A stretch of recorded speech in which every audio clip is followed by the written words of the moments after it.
Quiero pedirles que abran sus Biblias y busquen conmigo en Tito capítulo 2, donde vamos a tener una continuación del mensaje del domingo pasado que le llamamos, la identidad, la conducta, la cultura que produce el Evangelio.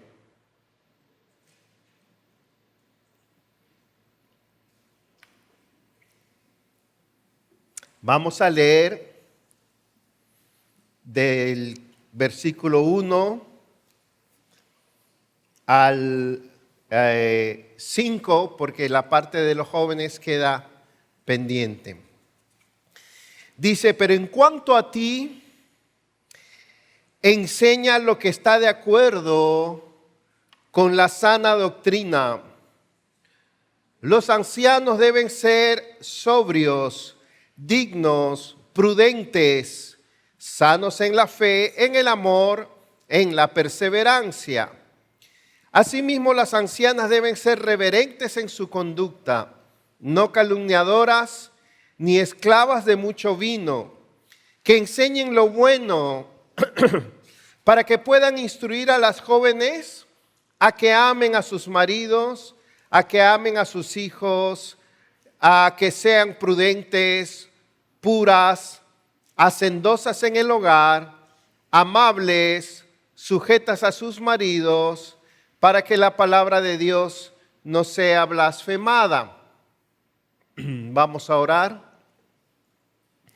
Padre Celestial, venimos a ti por los méritos de Cristo solamente, por su gracia, no por nosotros. Estamos aquí, Señor. Te pedimos que nos limpies de nuestros pecados. Te pedimos que te acerques a nuestros corazones. Queremos hoy recibir la abundancia de tu bondad, de tu amor, de tu gracia por Cristo. Y queremos que tu palabra nos ilumine en esta época tan oscura para la vida de los hombres y las mujeres. Te pedimos que tu palabra nos convenza, nos guíe, Señor. En el nombre de Jesús, amén. Como dije, esta es la segunda mitad de un mensaje. Para entenderlo plenamente y bien, le animo a escuchar o ver el mensaje anterior porque está por mitad. La semana pasada les contaba un poco acerca de la gran película Toy Story que fui a ver con mi esposa y cómo esta aborda temas de identidad, tales como quiénes realmente somos, porque a veces pretendemos ser lo que no somos realmente, quiénes somos cuando nadie nos está mirando, en dónde le hayamos sentido a la vida, por qué le hayamos sentido solo cuando nos dedicamos a otra persona, por qué a veces nos comparamos o competimos con otros, o qué ocurre cuando lo que le daba sentido a nuestra vida ahí afuera desaparece y demás. Y decíamos cómo este pasaje de la Escritura nos muestra que cuando conocemos lo que Dios nos ha hecho ser y encontramos nuestro rol y la cultura de comunidad que debemos desarrollar en la iglesia como hombres y mujeres, sin pretender a llegar a ser personajes que el mundo quiere que seamos. Y decíamos que el mensaje aquí es que el Evangelio nos capacita y nos compromete a recuperar la identidad, la conducta, la comunidad y la cultura que Dios diseñó para nosotros como hombres y mujeres. Así que, ¿cuál es el mensaje para nosotros de parte de Dios hoy aquí a través de este texto es ese mismo. El Evangelio nos vuelve a la identidad original de lo que debemos ser. Y aquí lo divide en 4, en hombres y mujeres, en jóvenes y en ancianos. Nos enseña a vivir de una manera nueva. Y esa manera nueva de vivir crea en nosotros nuevas relaciones. Y esas relaciones producen una nueva cultura en la iglesia. Y eso da testimonio de Dios al mundo. Y eso es lo que Pablo le llama una iglesia sana. Por eso le hemos llamado la identidad, la conducta, la comunidad, la cultura que produce el Evangelio. El Evangelio no solo cambia lo que creemos, cambia quienes somos, nuestra imagen de nosotros, cambia cómo vivimos y cómo nos relacionamos. Y ese es el llamado para hoy. Vamos a ver qué tipo de hombres qué tipo de hombres maduros produce el Evangelio, qué tipo de mujeres maduras produce el Evangelio, qué tipo de mujeres jóvenes produce el Evangelio. Pero antes de eso, estaba leyendo, hay un filósofo posmoderno contemporáneo. Los filósofos posmodernos son los mejores para diagnosticar o radiografiar el estado de nuestra cultura contemporánea. El filósofo José Carlos Ruiz tiene libros muy buenos, tiene un programa de radio que se llama Más Platón y Menos WhatsApp, y él aborda el fenómeno de la desaparición de las diferencias generacionales y le llama a esto la ruptura del legado generacional. Según él, esta ruptura del legado generacional ha sido provocada por la hiperconexión con que vive la gente y el consumo digital. ¿Por qué? Según este autor, las diferencias tradicionales, y eso que no es creyente, las diferencias tradicionales entre jóvenes y adultos se han desdibujado, se han borrado, porque los adultos han renunciado a transmitir su legado narrativo y sus rituales. Es decir, se han negado a transmitir lo que saben, sus experiencias y a orientar. Y al romperse esta cadena de transmisión generacional, es decir, al cancelar esta práctica, ambas generaciones, dice él, han quedado expuestas a los mismos estímulos y dinámicas para construir su identidad. ¿Se entendió eso? Ambas generaciones han quedado expuestas a los mismos estímulos y dinámicas para construir su identidad. Es decir, a la misma fuente para construir su imagen y su identidad. Abundando él un poco más, dice que la pérdida de lo que los adultos, de la narrativa, de lo que ellos tenían como legado para los más jóvenes, en épocas anteriores, las identidades de los adultos, jóvenes, hombres, mujeres, se recibían, se consolidaban mediante la herencia cultural, familiar y social que la comunidad proveía. Los mayores contaban historias, transmitían códigos, valores estables, y eso le daba raíces e identidad en parte a los jóvenes. Hoy las generaciones adultas han dejado de narrar sus vivencias reales y han delegado esa interacción en la pantalla o en el entretenimiento de la pantalla, lo dice él.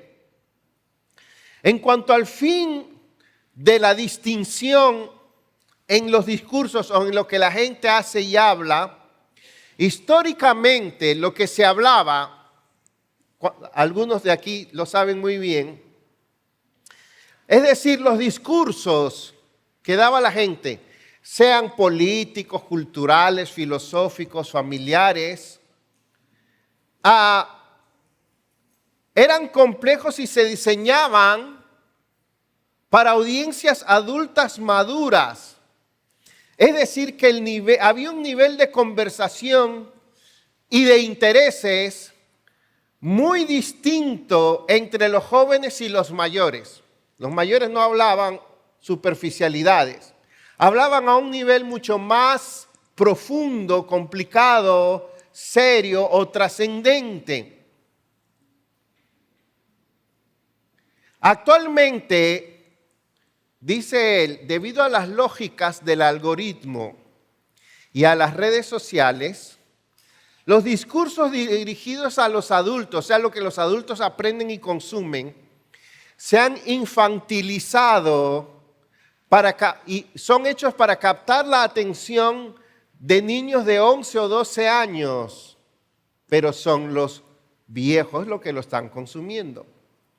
Esto provoca que tanto adultos como menores consuman e interactúen bajo los mismos códigos superficiales. Dice una cosa más. Las identidades ya no tienen raíces porque ahora lo que somos lo marca lo que él le llama la turbotemporalidad, o sea, una temporalidad que cambia y avanza demasiado rápido. Al desaparecer, dice él, los rituales compartidos, o sea, la vida y las costumbres compartidas entre los viejos y los jóvenes, los jóvenes se ven obligados a construir su identidad desde cero en los entornos virtuales.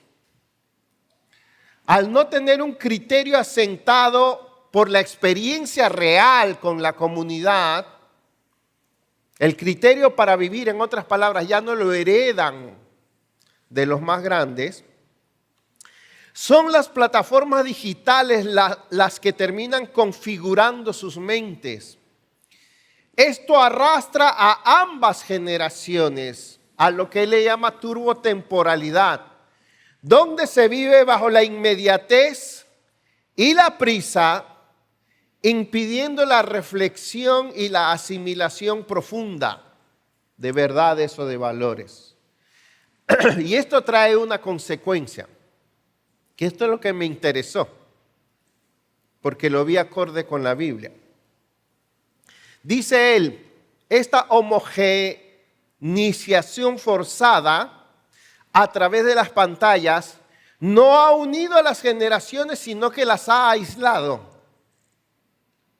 Ruiz advierte que crecer y vivir sin vínculos generacionales que están asentados en la realidad genera una enorme fragilidad en la estructura de la sociedad.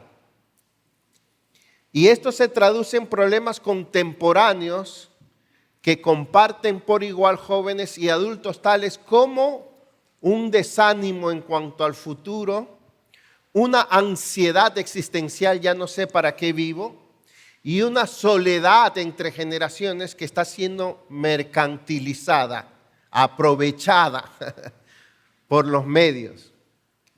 Un ejemplo, la soledad entre las generaciones que está siendo mercantilizada. Bueno, pues ahora, ¿qué va a hacer un adulto, un viejo, lo mismo que un joven? Ir al gimnasio. No tiene más que hacer. No es que está mal eso de por sí, pero nos dan algo que hacer, por decirlo así.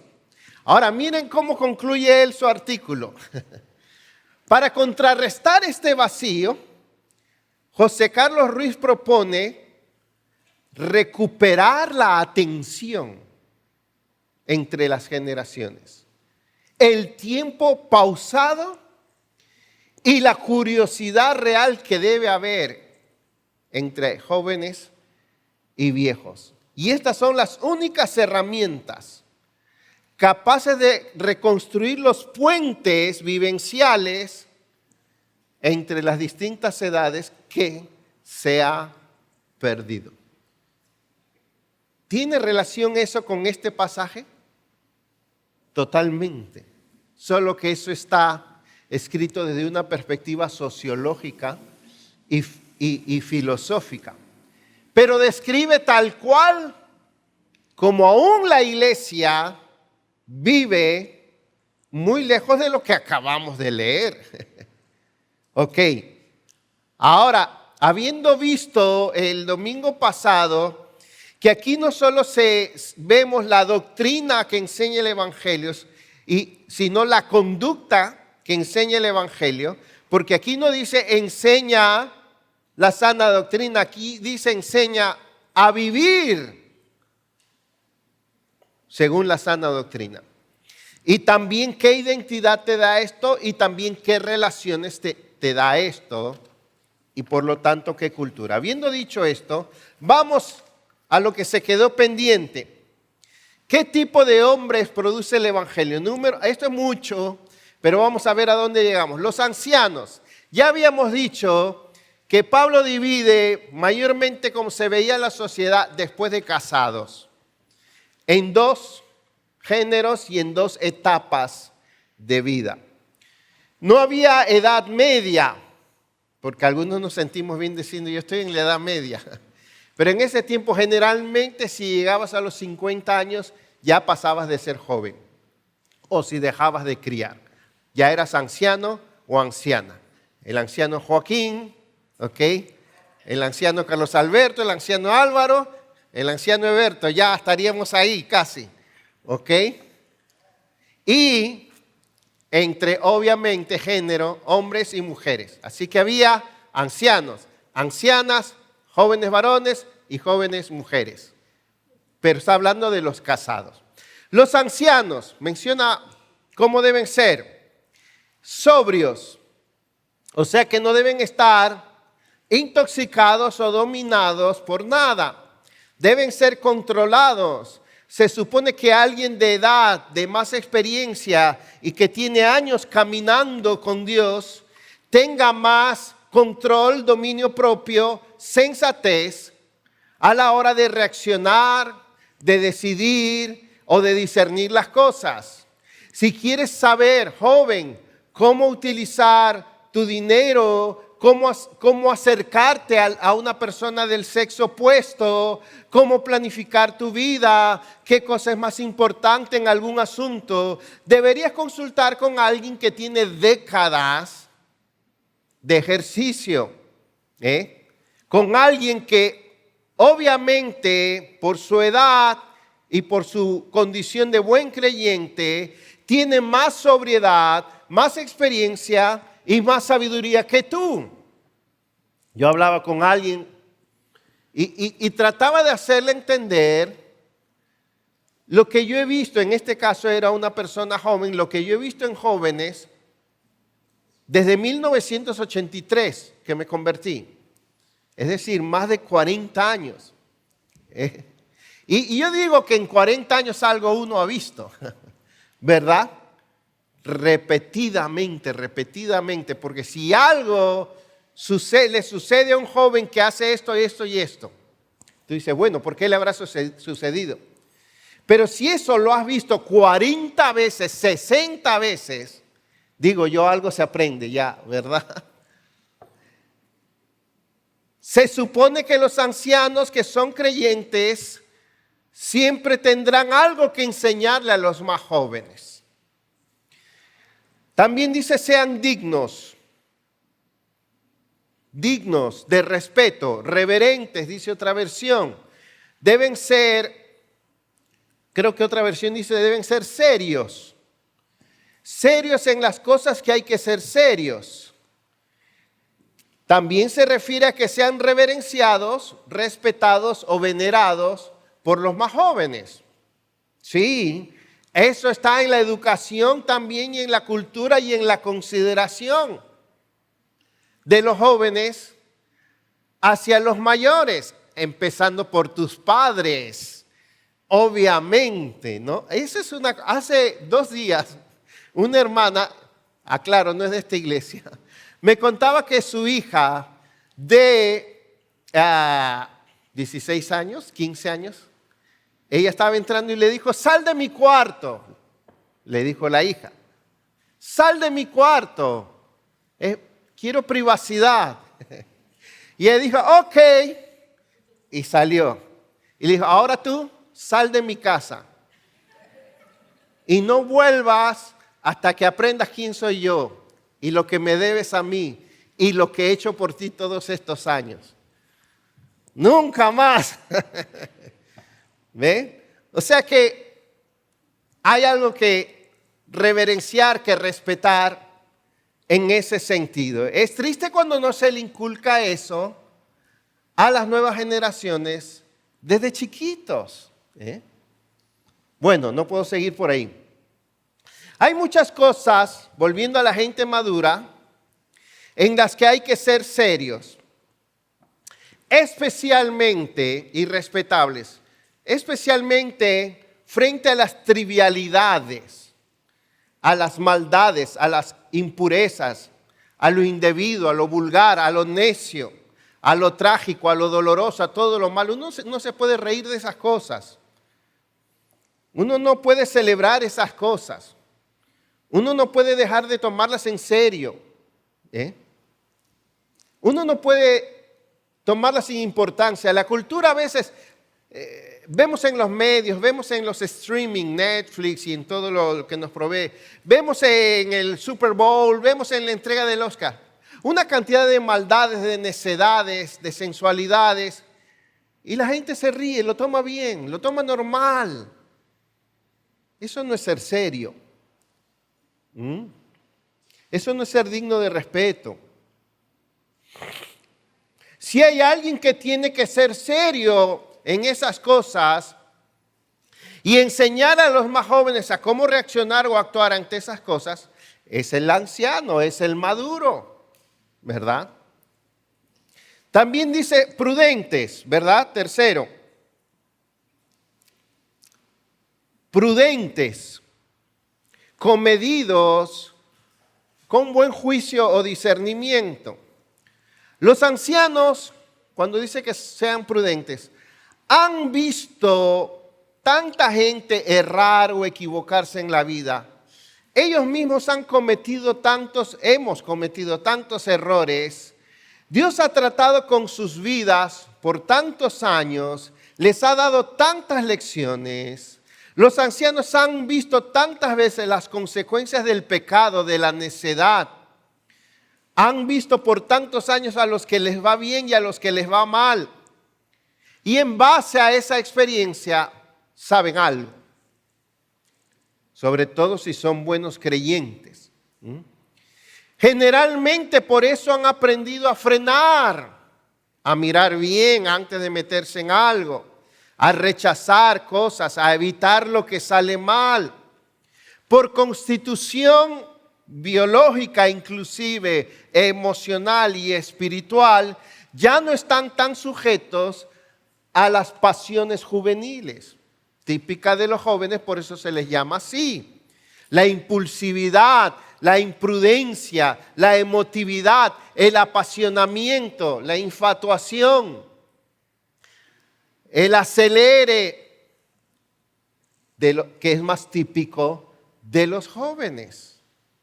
Pero por eso los jóvenes deben tener en los más mayores un referente de prudencia, de saber cómo actuar. Cuarto, sanos en la fe, en el amor y en la paciencia. Aquí está hablando de la espiritualidad que muestra la gente madura. Y para hablar de la espiritualidad de los mayores, no usa la palabra que los ancianos sean exuberantes en su fe, fogosos en su fe, sino sanos en la fe. Su fe no está contaminada por el emocionalismo superficial, por la doblez, por la inestabilidad. Ya no deben ser temperamentales en su fe. Hoy me saludan y me voy con el gozo del Señor, mi fortaleza es. Y mañana no me mira el hermano que estaba ahí. Ay. O cosas así, digamos, que se dejan afectar, ¿verdad? los ancianos, lo más importante es que su fe es estable, constante, inquebrantable y firme en Dios. Estas personas han pasado 20, 30, 40 años de pruebas, de ver gente apartarse del Señor, de ver a muchos comenzar con entusiasmo. Han pasado décadas viendo las debilidades de la iglesia. Han visto líderes caer, han sido decepcionados inclusive por líderes, y todavía siguen creyendo en el Señor, firmes en el Señor. Siguen congregándose con gozo, con entusiasmo. A pesar de sus dificultades, siguen confiando en Dios, con los ojos puestos en Él. Una persona con una fe así debe ser digna de admiración. La constancia, la fidelidad de las personas que han caminado con Cristo antes que nosotros por muchos años debe ser imitada y admirada por nosotros. Yo puedo ser el pastorcillo David, el rey David, que maté al gigante y arrasé con todo, pero tengo 2 años caminando con el Señor. Tengo en el servicio, en el liderazgo 2, 5 años. No es lo mismo que alguien que tiene 40 años caminando con el Señor, contra viento y marea, o sirviendo. No es lo mismo. ¿Ve? Pero también dice sanos en el amor. Las personas maduras deben mostrar un amor a Dios y un amor hacia los hermanos que no es inmaduro, voluble, carnal, o que hace acepción de personas, o que tiene favoritismo, o que es débil.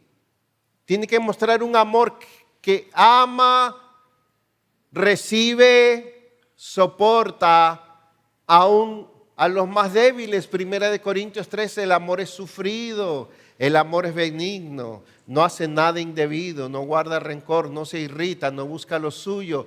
El amor nunca deja de ser, todo lo cree, etcétera, etcétera, todo lo sufre. Así que también deben ser sanos en el amor, en la paciencia. Las personas maduras normalmente son o debieran ser más resistentes y estables porque han crecido con los años en paciencia o perseverancia o resistir. Amados hermanos, muchísimas cosas en tu vida, en tu familia, en tu trabajo, en tu ministerio, en la iglesia, en el ministerio pastoral, en la predicación de la palabra, en tu carrera en la fe, no son cuestiones de grandes decisiones, no son cuestiones de habilidades, no son cuestiones de dones, no son cuestiones de que pasen cosas espectaculares. Son cuestión solo de tener paciencia y perseverancia y esperar. Constantemente hablo con jóvenes que aspiran al ministerio, que son jóvenes líderes, que no sé qué. Y yo les oigo su plan y su cosa y su no sé qué. Hace poco a uno le dije, lo que pasa es que tú eres un teórico. Tiene años teorizando cómo va a ser su ministerio, años, y no da el primer paso. Y yo me quedo pensando, pero antes no era así. Antes tú dabas el paso y bueno, Dios te guarde. Yo no sabía ni a dónde venía, ni qué iba a hacer, ni qué título me iba a dar, ni cómo iba a comer. Que Dios me guarde. ¿Y cuál era la oración? Que Dios me sostenga. Y perdón que lo repita, en tu trabajo, en tu familia, en tu matrimonio, en tu ministerio, etcétera. Muchas cosas son solamente cuestión de paciencia y perseverancia.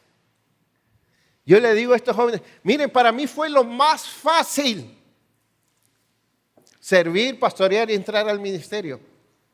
Fue demasiado fácil. Yo solo tuve que decir sí y aguantar lo que venga. Y ya, ya, eso es todo. Y si Lo más, y a veces les digo para asustar, mira, lo más que te puede pasar es morirte. ¿Qué más? Es verdad. Y ya. Así que,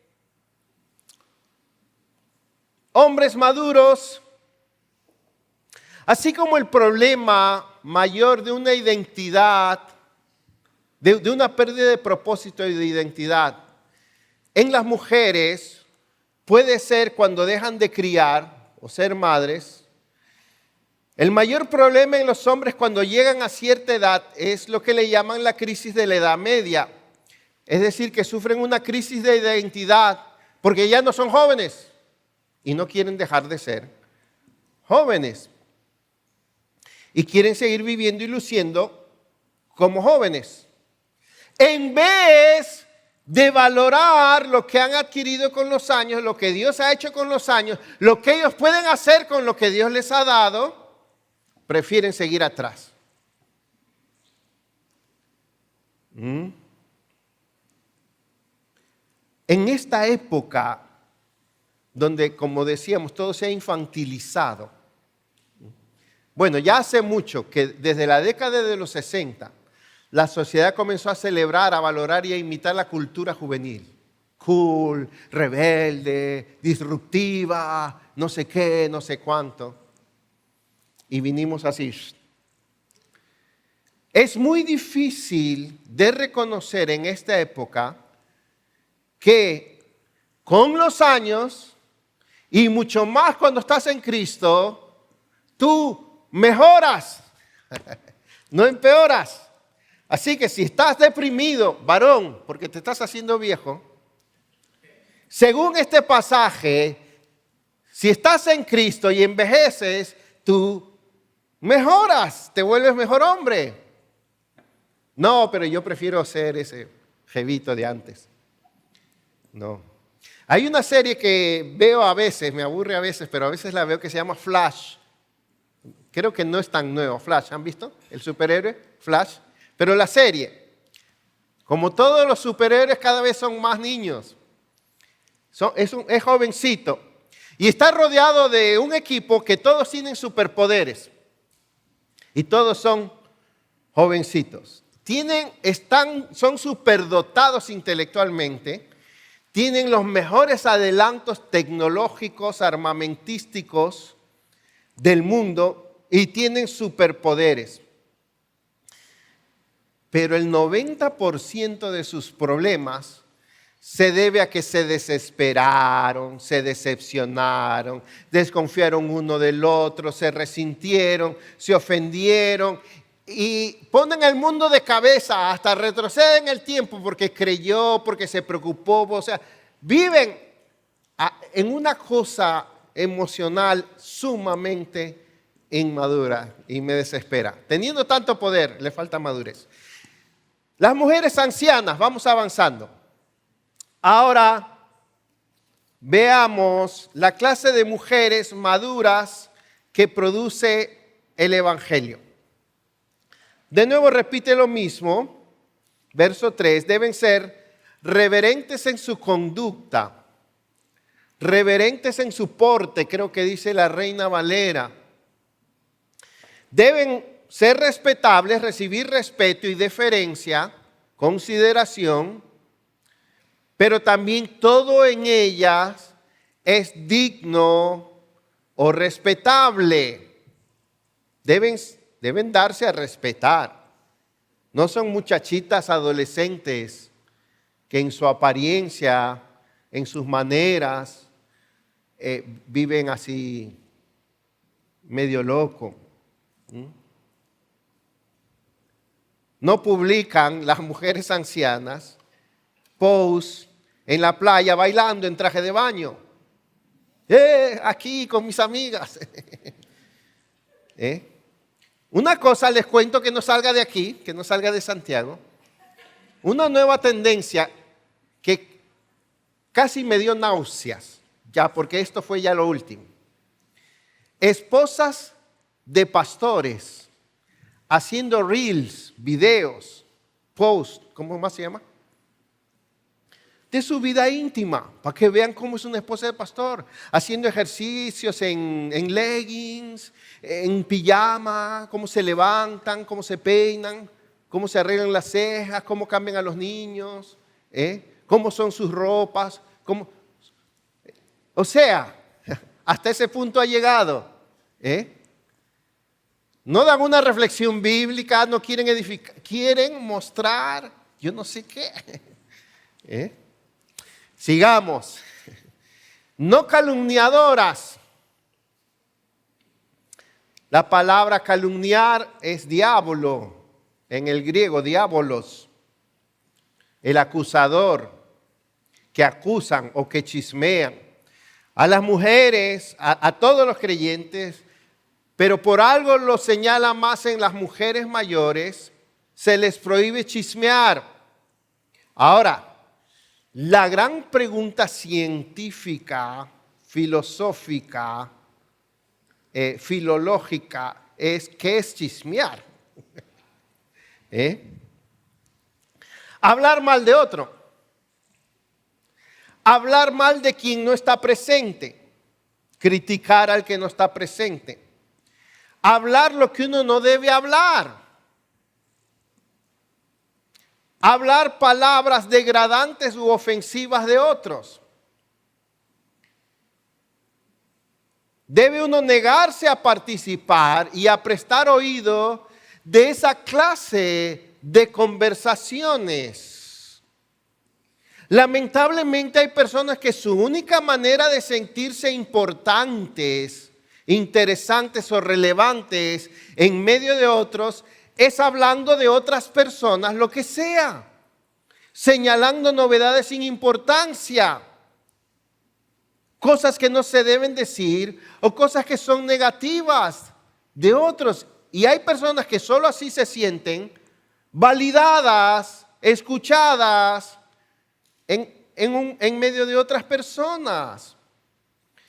Limpiarse de este pecado no es fácil, porque este es uno de los pecados respetables. Es parte de la cultura.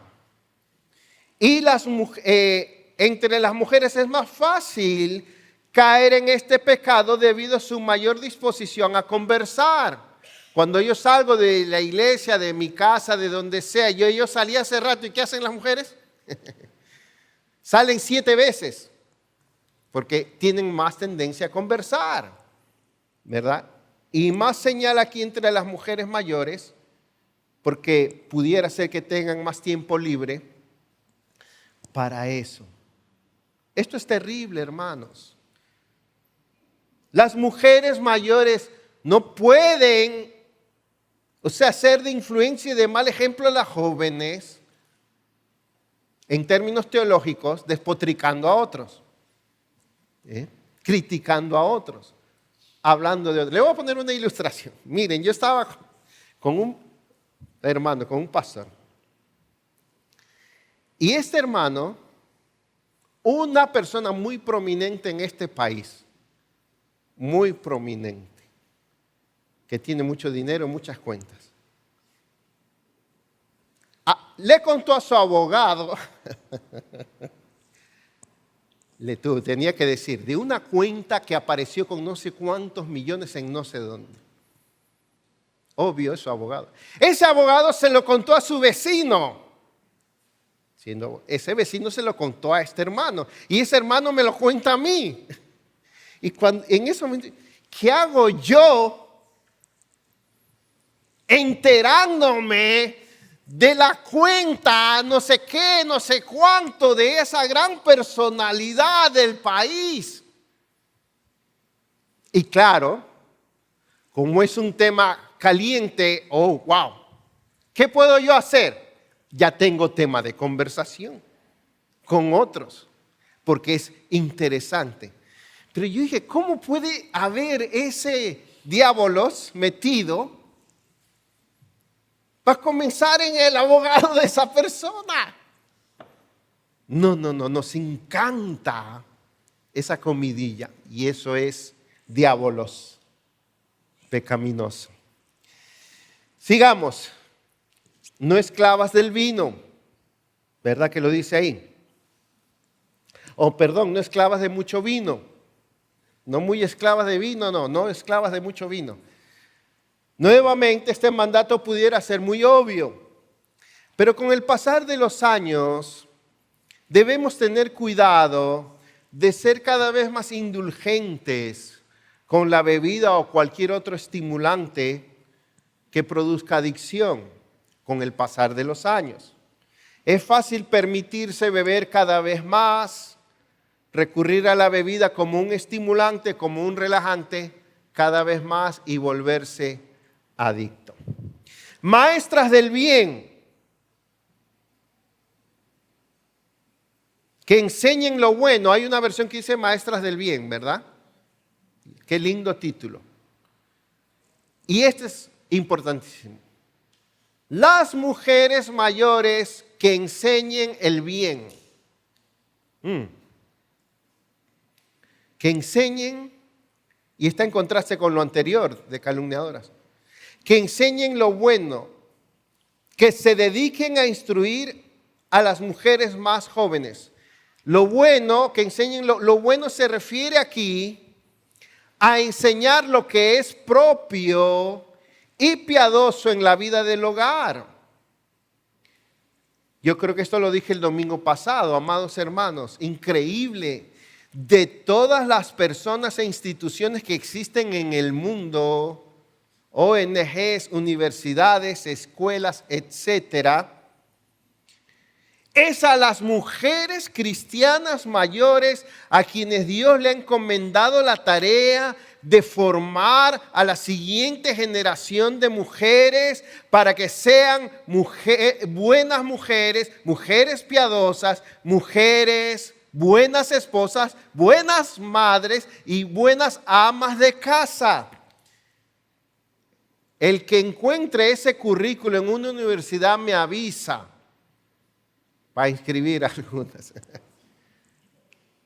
Eso no se enseña. Es increíble. Ese deber tan sagrado, tan grande. No dice que sean evangelistas, quizás, o pastoras, o teólogas, pero que formen a la siguiente generación de mujeres para que sean mujeres bíblicas. Qué tarea tan importante y tan sagrada tienen ustedes, amadas hermanas, tan urgente, tan crucial. Amada hermana, si usted ya terminó de criar, ahora Dios te ha dado un nuevo trabajo y es de discipular y ser maestra de las más jóvenes. No trates de perpetuar tu maternidad volcándote en tus hijos ya adultos o repitiendo tu maternidad quizá en tus nietos. Disfruta de ellos, está bien. Pero esa no es tu única identidad y misión ahora, no. Deja ahora que tus hijos críen a sus hijos. No sientas que si no te sumerges en la vida de ellos, entonces no soy nadie. ¿Ahora qué soy? Soy un cero a la izquierda. ¿Cómo que un cero a la izquierda? Si tú ya dejaste de criar, ahora tienes otra función, otro título. Maestra del bien. Todas. No dice ahí las esposas de los pastores o las teólogas. Pasamos a lo último. Las jóvenes. Que enseñen lo bueno para que puedan instruir a las jóvenes a qué. Creo que dice 3 o 4 cosas. Número 1, para que las jóvenes aprendan. ¿Cómo que aprendan?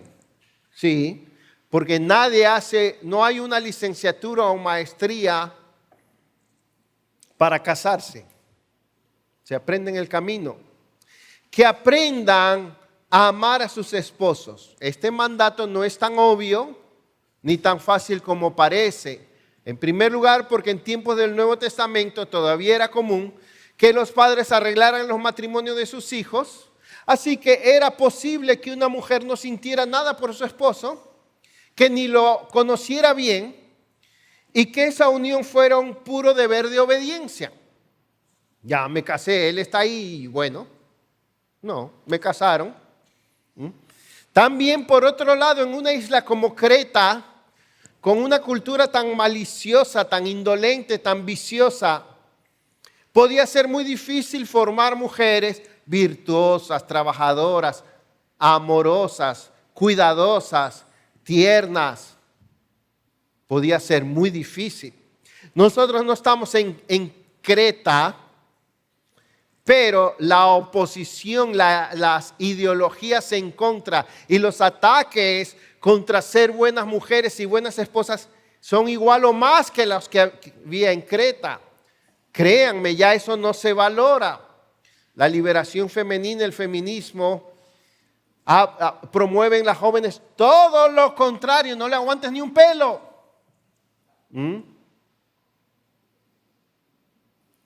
El mandato a las mujeres jóvenes que aprendan a amar a sus maridos como deben amarlos, tiene que ver con que desarrollen la devoción y el compromiso que deben tener hacia su marido, sostenerlo a través del tiempo, y que ni tu amigo de infancia, ni que tus padres, ni tus hijos, ni el jefe del trabajo debe recibir mayor devoción, afecto y compromiso que tu esposo.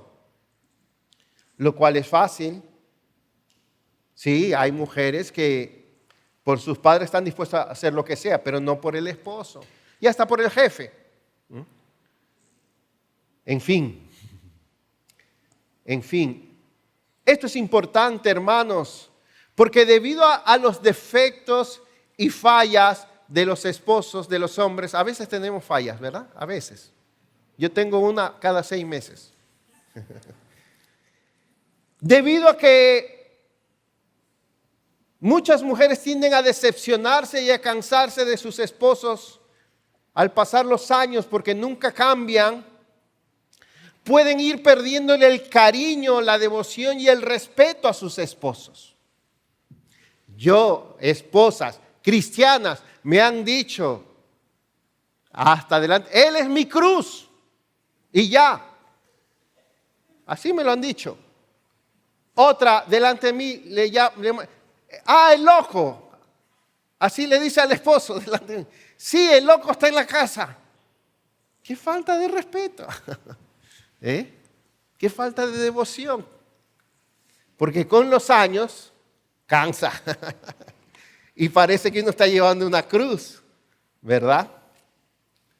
Que aprendan a amar a sus maridos. Pero ¿qué es lo que la cultura le dice a las mujeres jóvenes cuando sus esposos comienzan a decepcionarlas? No, ese no era el hombre con el que yo me casé. Si no te resuelve, si no te trata como lo mereces, si te falla, si ya no llena tus necesidades emocionales, cambia. ¿Y cuántas canciones hay, no? Que el amor se acaba, que se fue, que todo se terminó y en fin. Cámbialo. Cada vez son más ligeras y superficiales las razones para divorciarse. Por eso cada vez hay más divorcios. Antes era más sorprendente un divorcio, pero lo sabía.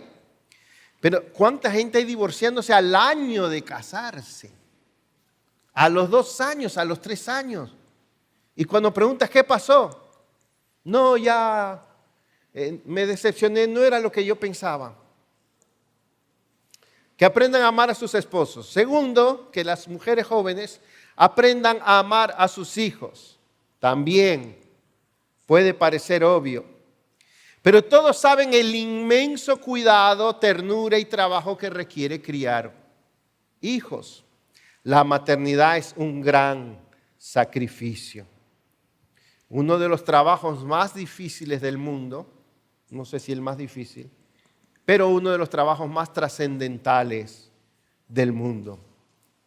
Y vivimos en tiempos donde se está haciendo guerra contra la maternidad. Se está poniendo todo tipo de presiones, ideas y obstáculos en contra de criar bien los hijos.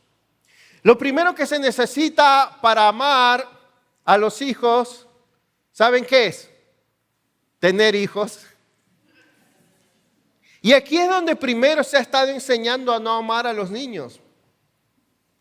No amamos a los niños porque no queremos tener niños, porque se nos está enseñando que los niños son un estorbo para nuestra realización personal, para nuestra comodidad. Y al fin y al cabo pueden ser reemplazados por una mascota.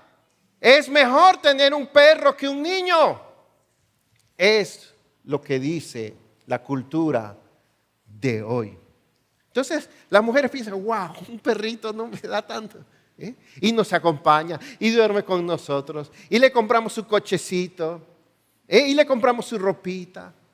Y nos vamos a un hotel pet friendly. ¡Qué lindo! Tengo un amigo en Perú que su hija es psicóloga de perros. Para comenzar, está haciendo mucho dinero. $100 la consulta de menos de una hora. Y adivinen que cada vez hay más perros con problemas psicológicos y conductuales. ¿Y saben por qué? Porque los tratan como seres humanos, hechos a imagen de Dios. Los tratan como hijos. El pobre perro ya no sabe cómo reaccionar. Nosotros teníamos una vecina que les daba unos boches a sus 5. Pero ¿cuántas veces te he dicho, me tienes hasta aquí? No te lo dije. Y a cada rato oímos los gritos de la vecina. Que te voy a dar una pela, ya es tercera vez que te lo digo. Entonces los pobres perros están de psicólogo. Pero en verdad es la mamá la que está de psicólogo. Y esa es la realidad. Conozco gente cercana a mí que me han dicho que han decidido no tener hijos. Porque otra razón por la que no amamos a los niños como debiéramos amarlos es porque se nos está enseñando a amarnos demasiado a nosotros mismos. Quiero decirles algo, este versículo, anótelo.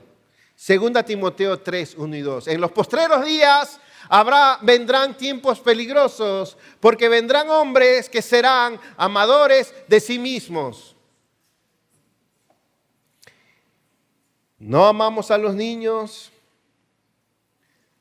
porque muchos, y ya no solo hombres, ahora son mujeres, no pueden soportar la posibilidad de dejar de dedicar tiempo y esfuerzo a su propia realización profesional, a su bienestar material, a su apariencia física. Y tener hijos va en contra del estilo de vida contemporáneo de las mujeres. Y otra tercera razón por la que no amamos debidamente a los hijos, en este caso las mujeres, es porque no saben cómo hacerlo. Amar a los hijos se traduce en cuidarlos y nutrirlos física, emocional, intelectual, social y espiritualmente. Y la verdad, tenemos ahí un colegio. A mí me da gana de escribir un libro, hermanos. Voy a darles un secreto, que no salga de aquí. Las mejores familias, los mejores padres y los mejores niños, no se lo digan a nadie, adivinen qué. Les voy a revelar un secreto. Vienen de la misma iglesia. Y los peores matrimonios y los peores padres y los peores hijos vienen generalmente de la misma iglesia. Aquí está. Aquí está. Eso es lo que dice aquí. Una carta verídica de un padre a su profesor. El próximo domingo hay que orar por los profesores. ¿Cuántos aquí trabajan en el colegio? Levante su manito. Hay que orar, liberarlos, ungirlos, llorar con ellos, de verdad. Carta de un padre al maestro de su niño. Dice, mi hijo se quedó dormido en la clase porque estuvo jugando videojuegos hasta las 2 de la madrugada. Creemos que eso es parte de su vida social. ¿Será posible que no le despierte si queda dormido durante su clase? O sea, la petición de esta madre es que se pierda, déjelo dormir, porque él se acuesta a las 2 de la mañana jugando videojuegos. Y es una parte importante de su vida social. Real, ya solo dice que sean prudentes, ya hemos visto eso. Una mujer casada puede pretender seguir viviendo imprudentemente como una muchachita soltera y nada más pensar en las amigas, en salir, en fiesta, en compras y demás. También dice que sean puras o castas, y ahí se refiere a pureza sexual y castidad, a no insinuar nada de sensualidad, coquetería, apasionamiento o conducta sexual impropia. Y por último dice que sean hacendosas en el hogar, ¿verdad? Dice aquí, hacendosas en el hogar. Dice más cosas, prudentes, puras, hacendosas. Y después dice amables. Y después, guay, sujetas a sus maridos. Pero qué interesante que dice hacendosas en el hogar. No recuerdo cómo dice la Reina Valera. En vez de hacendosas. Cuidadosas de su casa. ¡Tarán! Llega el esposo y no hay cena, se arma ahí la Tercera Guerra Mundial, ¿verdad? Estaba viendo un artículo que me llegó de una institución que fue fundada aquí en República Dominicana en 1943, llamada Escuela de Economía Doméstica. ¿Cuántos la vieron? Eberto, ¿tú no la viste? En 1943, y duró varios años. Su propósito, esta escuela fue fundada para formar a la mujer dominicana en las artes del hogar, la cocina, el buen gusto, la modernidad. Sus aulas se convirtieron en un espacio donde la tradición y el avance se daban la mano. Se formaban jóvenes elegantes, vestidas apropiadamente, aprendían no solo a dirigir un hogar con eficiencia, sino a encarnar la visión de una nación que buscaba elevarse. Eso parece de otro planeta. Ese era un sitio donde se formaba a las mujeres para el hogar. Sorprendente. ¿Dónde debe existir esa escuela de economía doméstica? Aquí en la iglesia. ¿Verdad? Así que el darle prioridad a las ocupaciones de la mujer casada fuera de la casa y matarse siendo profesionales y pensar que eso es más importante que ser buenas esposas, madres y amas de la casa y pensar que hay tiempo para todo es un error. Tú no puedes hacer bien todo. No, algo te va a salir mal. Algo va a quedar descuidado. Es así. Y esto, mis hermanos, se ha rebatido, se ha ridiculizado y está en la palabra de Dios.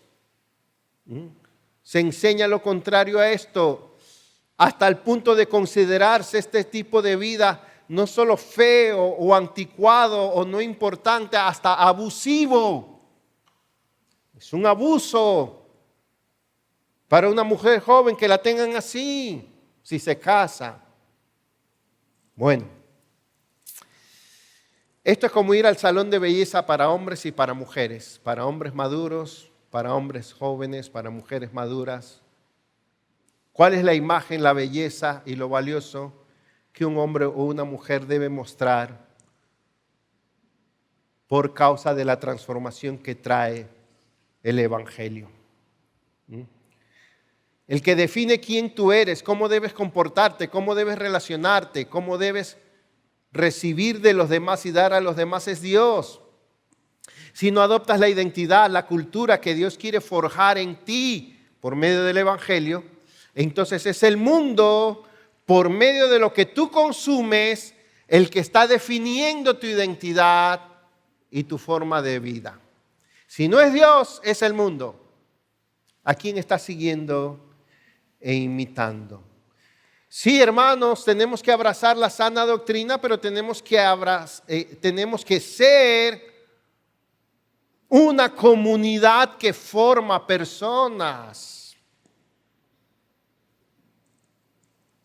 Volviendo al filósofo José Carlos Ruiz, ¿recuerdan? Él recomienda, para contrarrestar este vacío, él propone recuperar la atención, el tiempo pausado y la curiosidad que debe existir entre una generación y otra como las únicas herramientas capaces de reconstruir los puentes vivenciales entre las distintas edades. Así que no se vaya de aquí diciendo ya aprendí algo. No, esto es pura práctica. ¿Ok? La vida cristiana no solo se aprende escuchando sermones, se aprende viendo a otras vidas. ¿Que te dejas enseñar por los mayores? Y se aprende invirtiendo en otras vidas. Oremos, pongámonos de pie.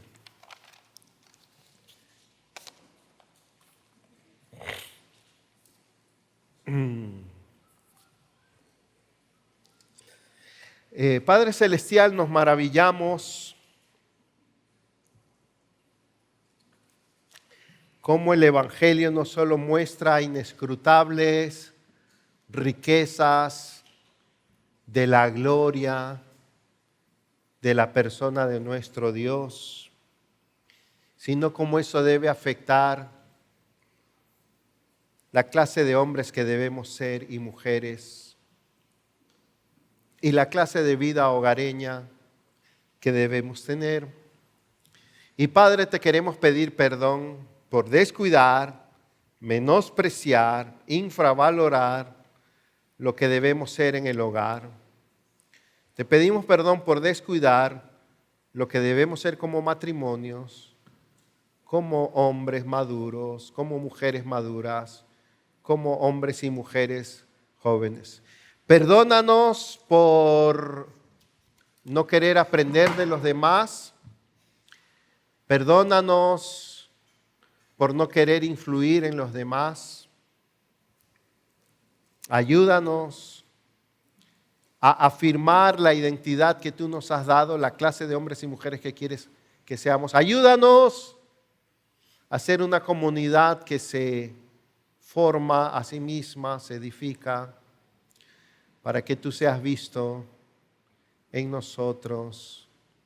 Señor, si hay alguien aquí que ha oído todo esto, le parece bien, pero no tiene una relación personal contigo, que sepa que solo puede disfrutar de una vida transformada y de un hogar transformado cuando le entregue su vida a Cristo, cuando se rinda a Él, cuando le pida perdón por sus pecados, cuando se reconcilie con Dios, cuando acepte lo que Cristo hizo por su vida al morir en la cruz.